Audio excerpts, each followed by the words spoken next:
बहुत समय पहले एक गांव में एक माँ अपने दो बड़े बेटों के साथ रहती थी, अरुण और समीर। शांति एक बहुत ही समझदार और मेहनती महिला थी, जिसने अपने बेटों को छोटे छोटे गुण सिखाए थे, जैसे ईमानदारी, मेहनत और परिवार के प्रति प्यार। अरुण और समीर दोनों ही एक दूसरे से बहुत अलग थे।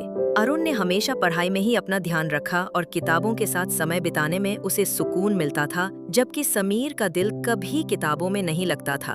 उसे खेतों में काम करना, पेड़ पौधों की देखभाल करना और जानवरों के साथ समय बिताना बहुत पसंद था। एक दिन शाम के समय जब अरुण और समीर दोनों बैठकर खाना खा रहे थे, तभी समीर बोलता है अपनी माँ से, आप हमेशा बड़े भैया की ही तरफदारी क्यों करती हैं? मैं खेतों में काम करता हूँ। मैंने पढ़ाई नहीं की, इसीलिए ना। कैसी बात कर रहा है तू छोटे? मैंने तुझे कभी नहीं कहा कि तू खेतों में काम कर। तू अचानक ऐसी बातें क्यों कर रहा है आज? देखो समीर, तुम खेतों में काम करना चाहते हो, वो तुम्हारी इच्छा है।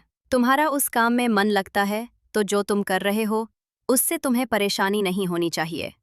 और रही बात अरुण की, तो वो जो करता है वो उसकी इच्छा है। माँ सही कह रही है समीर। अगर मन में कोई बात है तो तुम हमें बता सकते हो। मुझे आपसे बस इतनी शिकायत है कि आप सब काम भैया को ही सौंपती हैं। क्या मैं काम करने के लिए योग्य नहीं हूँ? अगर मेरे पास किताबी ज्ञान नहीं है तो क्या मैं कोई काम नहीं कर सकता? बताओ माँ। तभी उनकी माँ हंसकर बोलती है, अरे बेटा, ऐसी बात थोड़ी है। तुम तो बेकार में ही इतना ज्यादा सोच रहे हो। ठीक है, मैं अभी इसका फैसला कर देती हूँ। मैं तुम्हें 3 रुपए देती हूँ। इनकी 3 चीजें लाओ। हर एक की कीमत 1 रुपया होनी चाहिए।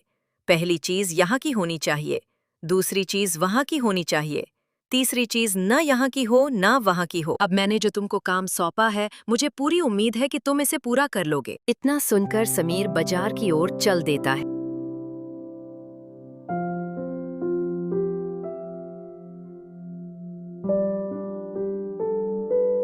जिंदगी में पहली बार तो माँ ने कोई काम दिया, और दिया भी तो ऐसा दिया, इधर की उधर करने का। ये भी भला कोई काम हुआ? क्यों माँ? तुमने समीर को ऐसा काम क्यों दिया? आप जानती हो ना, वो अभी नादान है।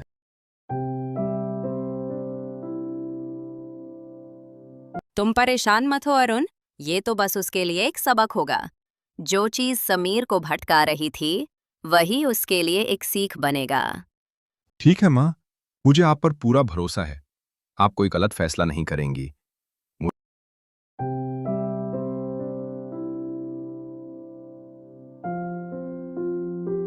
भैया मुझे 3 चीजें चाहिए। हर एक की कीमत 1 रुपया ही दूंगा।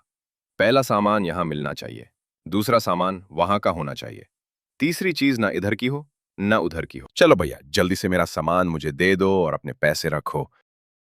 दुकानदार उसकी बात सुनकर हंसने लगा।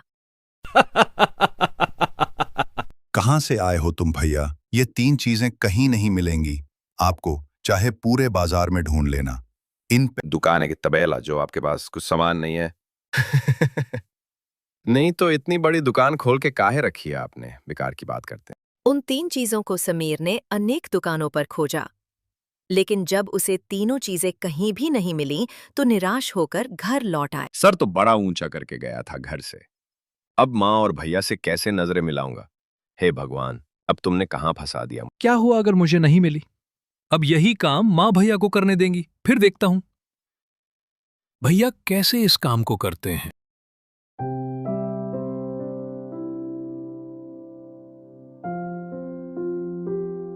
माँ, मुझे ये तीनों चीजें पूरे बाजार में कहीं नहीं मिली, और मुझे लगता है कि ये चीज कहीं मिलेगी भी नहीं।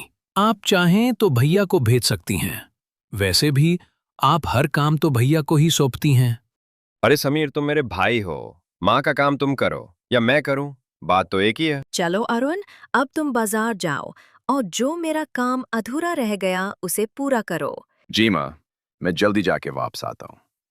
अगले दिन जब अरुण बाजार जाता है तो देखता है कि सामने एक फकीर बाबा बैठे हैं जो भिक्षा मांग रहे थे, और ये देखकर अरुण उनके पास जाता है। क्या हुआ बाबा, आप ठीक तो हैं? ठीक तो हूँ बेटा, बस कुछ दिन से भूखा हूँ। तुम यहाँ तक आए हो चलकर, तो क्या तुम मुझे 1 रुपया दे सकते हो जिसे मैं अपनी भूख शांत कर लूं? अरे बाबा, आप परेशान मत होइए, मैं आपको 1 रुपया दे देता हूँ, ठीक है? अब आप कुछ खा लीजिए। इतना कहकर अरुण आगे की तरफ बढ़ जाता है। अब उसके पास बचते हैं सिर्फ 2 रुपए। अरे यहाँ पर मिठाई की दुकान, एक काम करता हूँ, थोड़ी सी मिठाई ले चलता हूँ घर के लिए। मिठाई लेने के बाद उसने 1 रुपया मिठाई वाले को दे दिया, जिसके बाद उसके पास बचते हैं सिर्फ 1 रुपया। अब इस 1 रुपए का क्या करूँ? कुछ तो सोचना पड़ेगा। तभी अरुण ने देखा कि गांव के कुछ लोग ताश खेल रहे हैं। यह सब देखकर अरुण उन लोगों के पास जाता है। अरुण, वहां जाकर उसने अपना बचा खुचा हुआ 1 रुपए खेल में लगा दिया, जो एक जुआ था। ये सब हो जाने के बाद अरुण सीधे अपने घर जाता है। जैसे ही अरुण घर पहुंचा, उसकी माँ ने उससे पूछा, क्या हुआ अरुण, क्या तुम मेरा काम पूरा कर पाए? क्या बाजार से तुम्हें ये सब चीजें मिल गईं जो मैंने तुमसे कहा था? और जी हाँ, सबसे पहले मैंने पहला रुपया एक फकीर को दे दिया, जो वहां से भगवान के पास जा पहुंचा। दूसरा रुपया मैंने मिठाई में खर्च किया, जो यहाँ काम आ गया। और तीसरे रुपए का मैंने जुआ खेल लिया, जो कि न यहाँ काम आएगा न वहां, अर्थात परलोक में। समझे तुम समीर? बात यहाँ ज्ञान की नहीं। मैं ये नहीं कहती कि तुमने कोई कमी है या तुम्हें ज्ञान नहीं है। इन फर्क से तुम अपनी बुद्धि का प्रमाण नहीं ले सकते। तुम्हें जो खूबी है, जो क्षमता है, वह तुम्हारे लिए बहुत है। बस तुम्हें इस पर थोड़ा ध्यान देना है।